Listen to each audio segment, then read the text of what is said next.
Formula One travels to all the continents except Antarctica and Africa.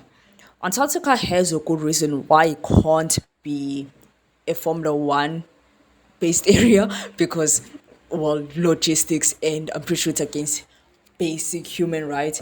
However, Africa has 52 countries and has no F1 race. But if you've been watching Formula One for a while, you know that South Africa actually used to have Formula One races and for a couple of decades actually.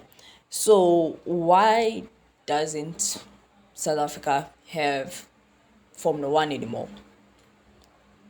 Let me set the scene. We're in South Africa, apartheid South Africa. Apartheid was a political, social, and economic segregationist system that had white minority in power, whilst other races lacked basic human rights. But that does not matter because Formula One has never really cared about where they're racing, because why would they?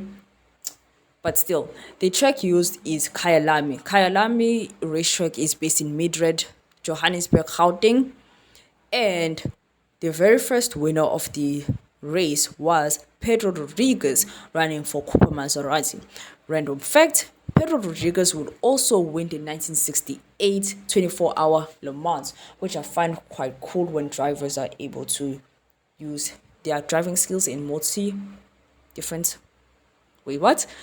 I find it cool when drivers are able to drive in different motorsports, similar to Fernando Alonso, but still.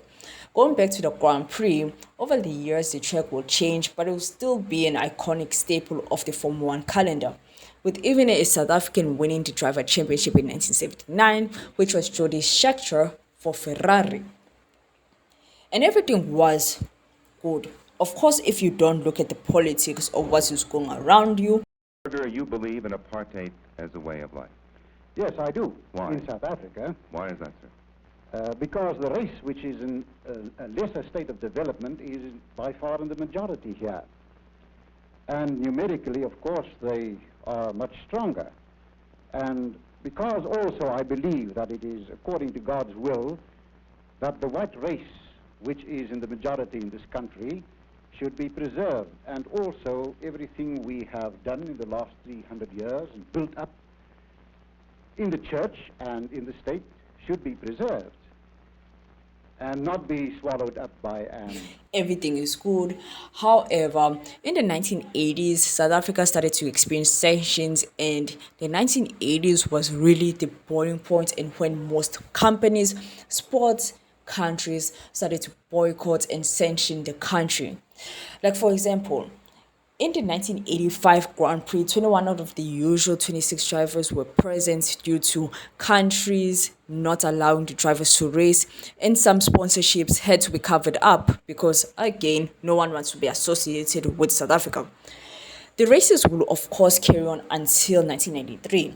The 1993 winner, which will also become the last winner till present day, was Alan Prost, who actually earned a Grand Slam that weekend. And after that, the sports will leave.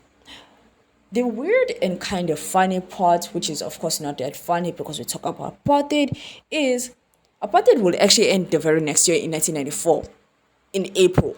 So Formula One was doing its own things there. But again, it's been 32 years since Formula One has been in South Africa.